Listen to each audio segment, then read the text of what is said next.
léegi sorti Mollah Morgun bi nag yéen naka ngeen ko jàngatee parce que génn na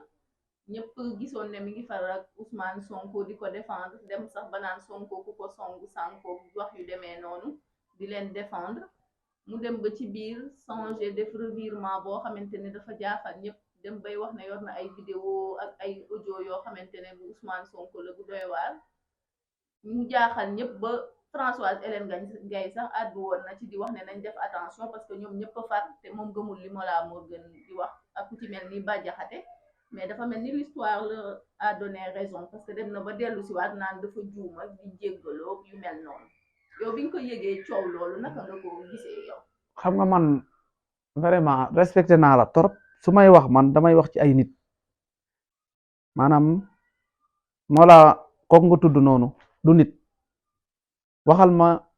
nit ñu baax ñi nit ñi nga xam ne tuuti sax am nañ sénégalais yi jox nañ leen benn valeur tuuti mais Mollah du nit mbooleem kuy toog di suivre ma ne mbooleem kuy concentré wu ci Mollah Morgun ngay toog ci moom Cheikh Yérim